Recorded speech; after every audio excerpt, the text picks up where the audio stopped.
यह एक कहानी ऐसी व्यक्ति की है जिसका नाम राहुल था। राहुल एक मध्यम वर्गीय परिवार से था और उसकी ज़िंदगी की शुरुआत बड़ी सामान्य थी। उसके पास एक छोटी सी नौकरी थी और वह अपनी रोज़मर्रा की ज़िंदगी से संतुष्ट था।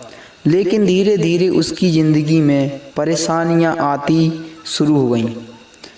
एक दिन राहुल की नौकरी चली गई। उसे लगा कि बस ये थोड़ा समय की बात है, लेकिन महीनों तक उसे कोई नौकरी नहीं मिली।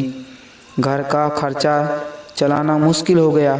परिवार की जिम्मेदारी और कर्ज का बोझ बढ़ने लगा।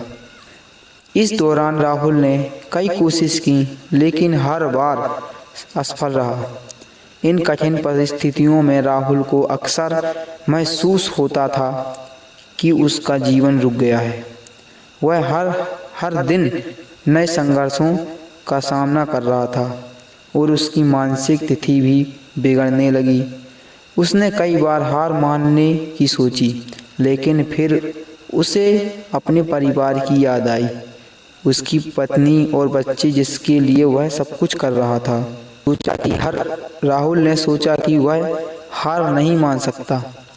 उसने खुद को समझाया कि ज़िंदगी में परेशानी तो आती रहती हैं, लेकिन उससे लड़ना ज़रूरी है। उसने छोटे छोटे काम करने शुरू किए। शुरुआत में उसे मामूली पैसे मिलते थे, लेकिन धीरे धीरे उसकी मेहनत रंग लाने लगी। राहुल ने हर मुश्किल को पार किया और कुछ समय बाद उसे एक नई नौकरी भी मिल गई। इस संघर्ष ने उसे सिखाया कि परिस्थिति ज़िंदगी का हिस्सा है, लेकिन हिम्मत धैर्य से हर मुश्किल को पार किया जा सकता है। यह कहानी हमें यह संदेश देती है कि जीवन में चाहे कितनी भी कठिनाई क्यों न हो, अगर हम अपने प्रयासों को नहीं छोड़ते तो सकारात्मक सोच रखते हैं